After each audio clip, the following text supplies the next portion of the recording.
Halo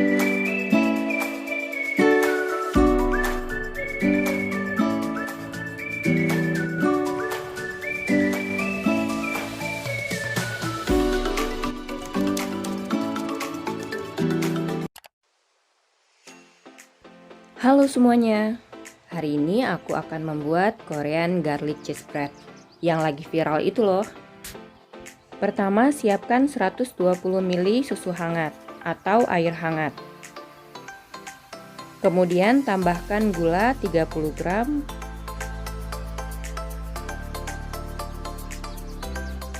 aduk hingga gula cukup terlarut, lalu tambahkan yeast 5 gram. Dan aduk lagi hingga semuanya merata. Lalu diamkan sekitar 5-7 menit. Fungsinya agar kita tahu apakah yeast yang kita gunakan masih bagus atau tidak. Fungsi lainnya agar yeast dapat berkembang terlebih dahulu sebelum dicampurkan dengan tepung. Yeast yang masih bagus akan menghasilkan gelembung-gelembung udara yang terlihat di atas cairan. Dan apabila gelembung tersebut sudah muncul, berarti yeast telah siap untuk digunakan.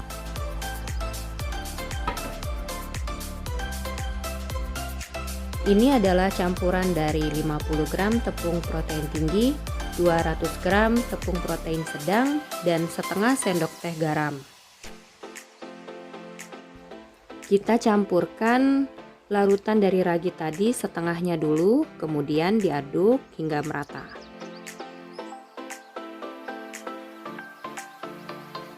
Masukkan lagi setengah dari larutan tadi hingga habis. Ingat ya, tidak boleh ada yang tertinggal.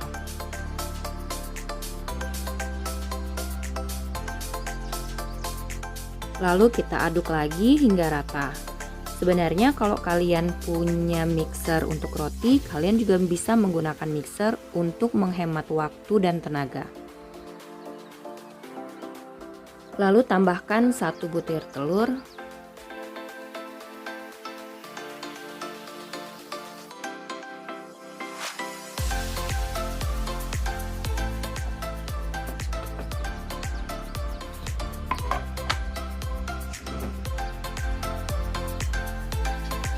Sekarang saatnya tangan beraksi. Jangan lupa untuk cuci tangan dulu ya. Adonan dari pencampuran ini masih sangat lengket. Tapi jangan khawatir, kalian masih di track yang benar kok. Tujuan dari mengulen adonan roti agar protein yang ada di tepung terigu, yaitu gluten, dapat membentuk struktur seperti jaring. Jaring tersebut sangat dibutuhkan dalam pembuatan roti, karena fungsinya adalah untuk menangkap gas yang dihasilkan oleh yeast, sehingga nanti struktur rotinya akan berongga dan lembut, tidak bantat. Apabila adonan sudah terasa tidak terlalu lengket seperti awal, kita boleh menambahkan margarin atau mentega. Tujuannya adalah agar jaring gluten menjadi lebih lunak, sehingga roti menjadi lebih lembut. Tujuan lainnya adalah agar gas yang terperangkap pada jaring gluten menjadi lebih stabil, sehingga nanti rotinya akan lebih mengembang. Sekarang adonan kita diamkan selama kurang lebih 30 menit untuk memberi waktu terbentuknya jaringan gluten.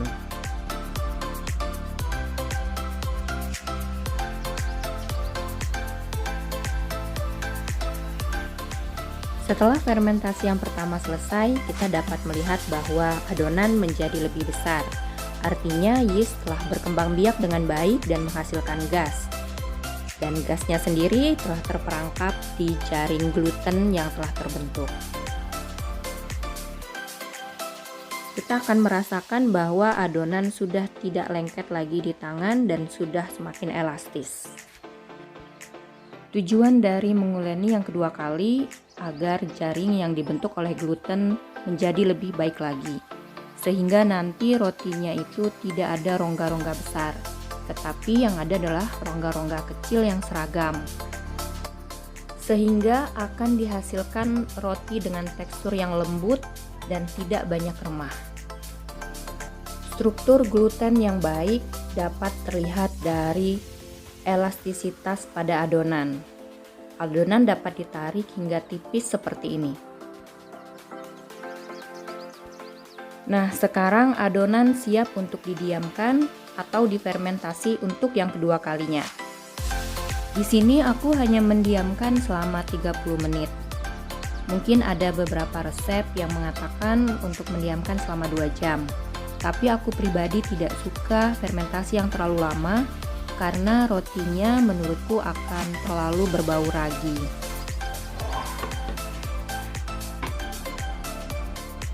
Dapat dilihat adonan menjadi semakin besar karena adanya gas yang terperangkap pada jaringan gluten. Ini adalah alasan mengapa sangat sulit membuat roti yang lembut menggunakan tepung selain tepung terigu, karena gluten hanya terdapat pada tepung terigu saja.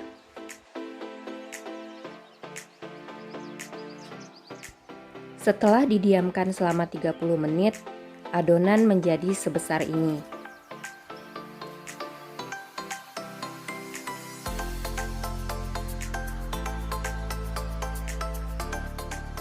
Kita uleni sedikit untuk mengeluarkan semua gas yang telah terperangkap tadi. Kemudian adonan dapat dibagi menjadi beberapa bagian sesuai selera. Tapi menurutku untuk mendapatkan besar roti yang pas untuk Korean garlic cheese bread, sebaiknya dibagi menjadi 5 bagian saja.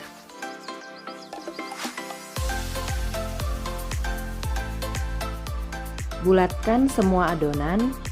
Kalau aku biasanya membulatkan seperti ini ya. Ini posisi tangannya.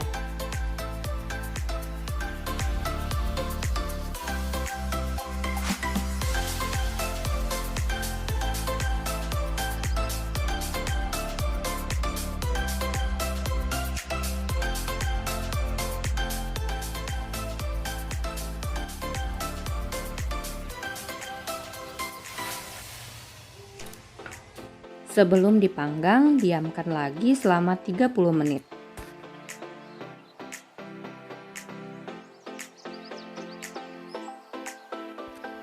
Lihat kan ukurannya? Ini adalah ukuran yang sangat pas untuk Korean garlic cheese bread. Sekarang kita panggang pada suhu sekitar 160 derajat Celcius selama 20 hingga 30 menit. Sambil menunggu roti dipanggang, kita bisa menyiapkan saus garlic untuk toppingnya. Di sini aku pakai 120 gram margarin cair, lalu tambahkan 1 saset kental manis.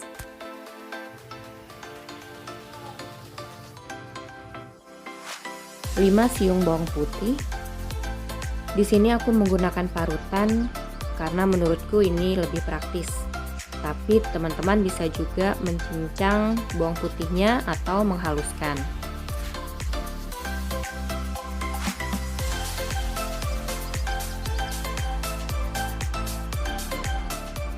Tambahkan 1 butir telur.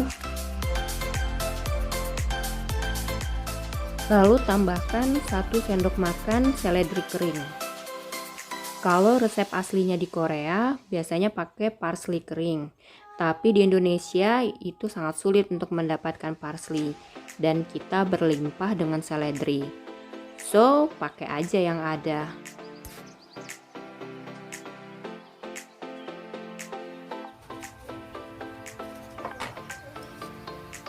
Nah, ini hasil rotinya. Bisa dilihat kan kalau ini sangat lembut. Tapi kalau kalian nggak sempat membuat roti, nggak apa-apa kok. Kalian bisa menggunakan roti burger yang dijual di pasaran. Lalu potong roti menjadi 6 bagian. Jangan sampai putus ya. Bisa dilihat kan, teksturnya seperti busa dan sangat lembut.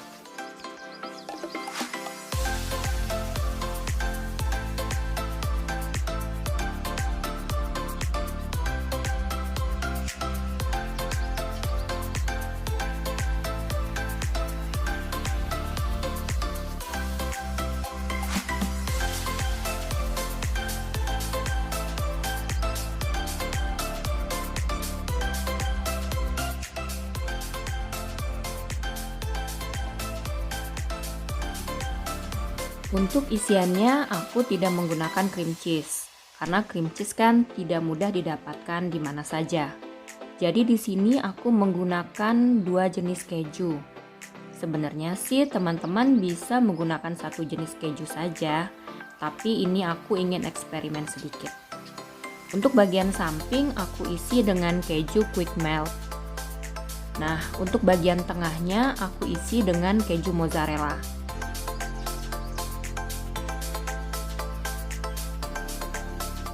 Jadi nanti kita akan mendapatkan rasa asin dari keju quick melt dan rasa chewy dari keju mozzarella.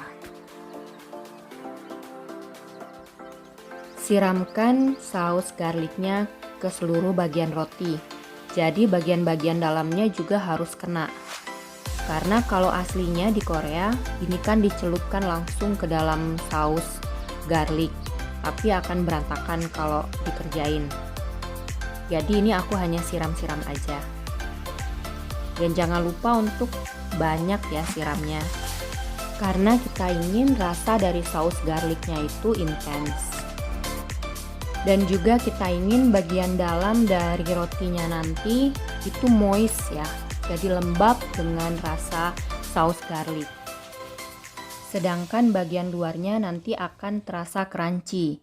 Karena di saus garlic ini kan tadi ditambahkan kental manis yang isinya adalah gula. Nah, gula ini nanti akan terkaramelisasi sehingga membuat lapisan yang agak keras di luar. Di roti yang terakhir ini aku akan menambahkan semuanya adalah keju mozzarella. Jadi tidak ditambahkan keju quick melt. Nggak ada alasan yang khusus. Ini murni karena aku penasaran gimana kalau isiannya semuanya diganti dengan mozzarella. Sekali lagi, be generous dengan saus garlicnya. Jadi siram yang banyak. Tenang aja, nggak akan kehabisan kok. Karena aku yang ngerjainnya juga nggak kehabisan. Jadi dengan resep saus garlic yang sudah aku kerjain di sini, ini tuh benar-benar pas untuk 5 roti garlic cheese bread. Selesai. Sekarang tinggal kita panggang. Kalau kalian punya oven dengan api atas, cukup gunakan api atasnya aja.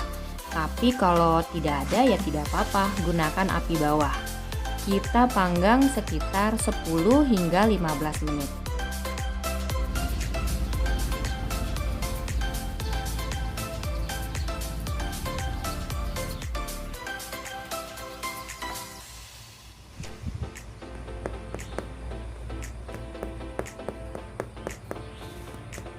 Ini lapisan crunchy yang tadi sempat aku jelaskan sebelumnya.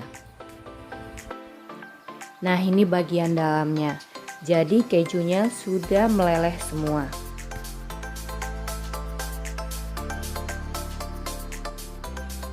Jadi tekstur dari roti ini adalah crunchy di luar, tetapi bagian dalamnya lembab sekali.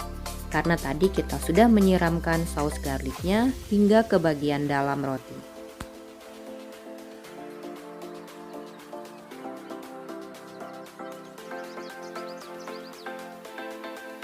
Dan ternyata roti dengan isian kombinasi keju quick melt dan mozzarella lebih enak dibandingkan roti yang isiannya hanya mozzarella saja. Karena keju quick melt memberikan rasa gurih dan sedikit asin, yang menurutku itu cocok banget untuk roti garlic ini. Rasanya enak banget dan bikin nagih. Pantas saja ya roti ini menjadi viral. Sekian dulu berbagi resep kali ini. Terima kasih sudah menonton. Jangan lupa untuk klik like dan subscribe. Dan juga nyalakan loncengnya. Sampai jumpa.